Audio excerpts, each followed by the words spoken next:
In March of 2020, the COVID-19 pandemic shut down much of the country. Schools and businesses closed, forcing people home.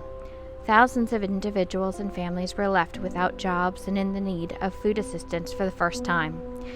Fear and uncertainty reigned, resulting in panic buying, emptying grocery store shelves. Cracks slowly began to show in the food system as restaurants closed, causing food supply chains to break and forcing farmers to plow under their crops. Food was difficult to come by at a time of heightened need.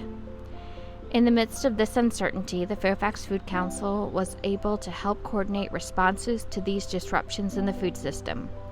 These organizations pivoted, partnered, and provided for a community in need.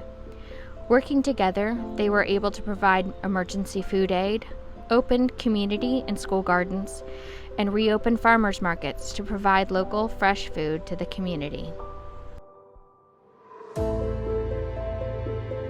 Pretty much overnight, the pandemic caused a huge increase in food insecure individuals. Many of the families that came to us during that time, about 50% of them were brand new to being food insecure and needing services. So it was really important for us to be able to stay open and to provide food.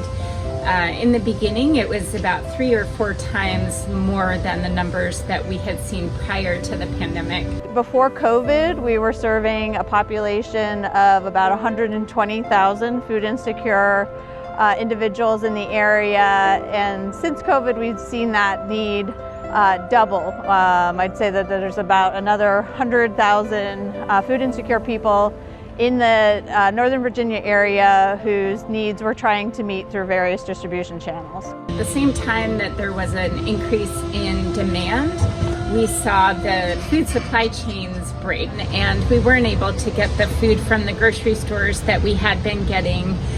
So we had to purchase about 30% of the food that we were distributing, and we had to get creative.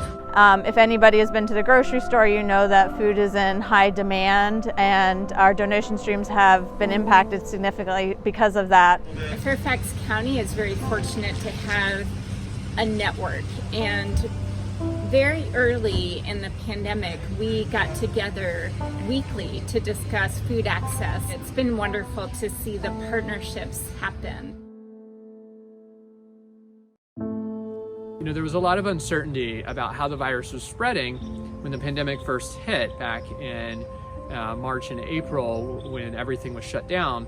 And so our work group mobilized to reopen the 671 community garden plots that are part of the Fairfax County Park Authority.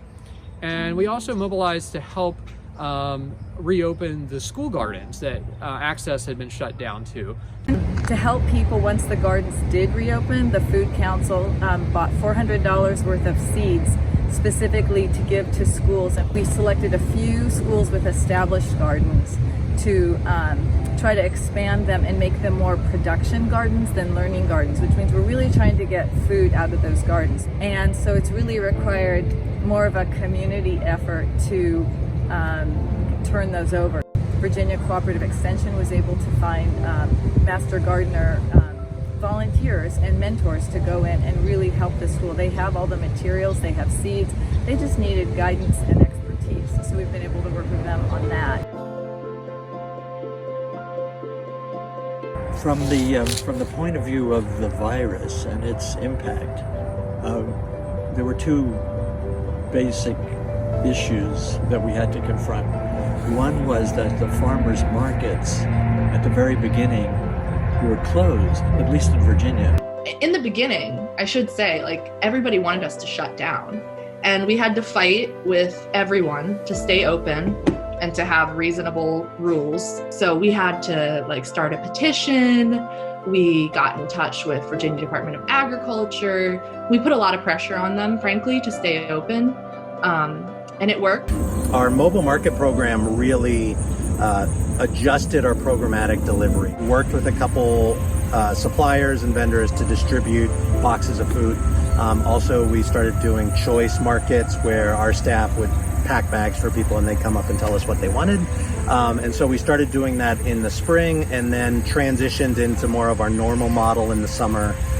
in the spring and summer and the fall, but we just dialed everything back. We are largely the only outlet for these farmers.